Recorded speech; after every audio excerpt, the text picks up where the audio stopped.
নমস্কার, videography with Chandra চ্যানেলে আপনাদের সবাইকে জানাই স্বাগত। আশা করি আপনারা সবাই সুস্থ আছেন এবং ভালো আছেন।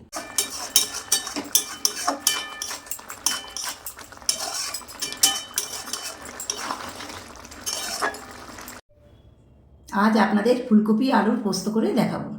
তার জন্য লাগছে মাঝারি সাইজের একটি ফুলকপি, বড় একটা আলু, 2 টেবিল চামচ সাদা তেল, হাফ টি চামচ কালো জিরে, একটা বড় পেঁয়াজ কুচানো, 6-7টা কাঁচা লঙ্কা কুচানো, সামান্যটুকু হলুদ, 20 গ্রাম পোস্ত বাটা, স্বাদ মতন লবণ, আদা বাটা 1 টেবিল চামচ।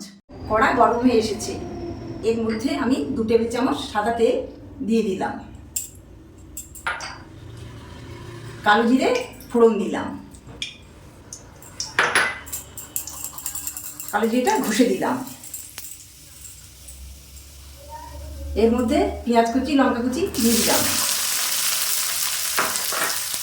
দিয়ে নেড়ে দিলাম। 1 মিনিট পর আবার নেড়ে দিলাম।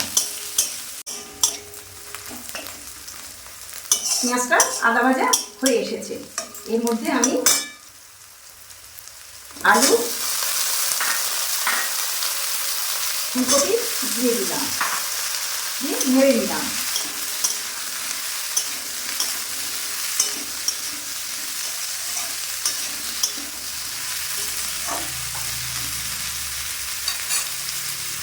চাপা দিয়ে দিলাম। 2 মিনিট পর ঢাকনা খুলে নেড়ে দিলাম।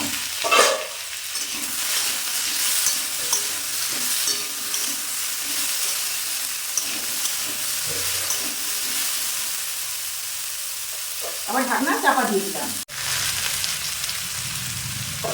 2 মিনিট পর আবার নেড়ে দিলাম।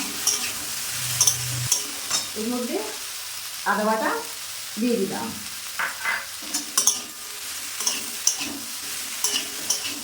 দিয়ে একটু নেড়ে নিলাম। এর মধ্যে পোস্ত বাটা দিয়ে দিলাম,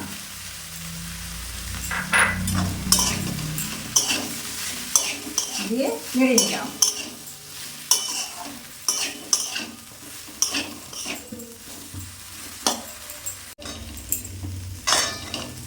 দু মিনিট পর নেড়ে দিয়ে স্বাদ মতো লবণ দিয়ে দিলাম,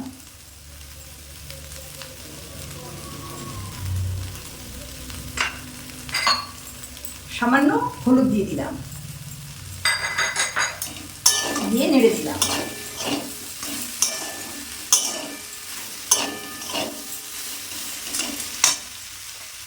উষ্ণ গরম জল দিয়ে দিলাম।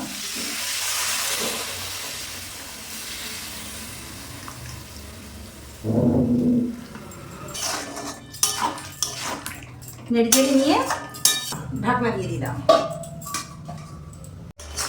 3-4 মিনিট পর ফুলকপি আলু পোস্তটা নেড়ে দিলাম,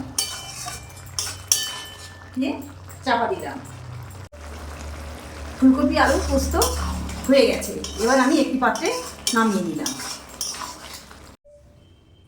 ফুলকপি আলু পোস্তটি আপনারা বাড়িতে একবার অবশ্যই বানাবেন, আশা করি আপনাদের ভালো লাগবে। ভিডিওটি ভালো লাগলে লাইক, শেয়ার ও সাবস্ক্রাইব করে চ্যানেলটির পাশে থাকবেন।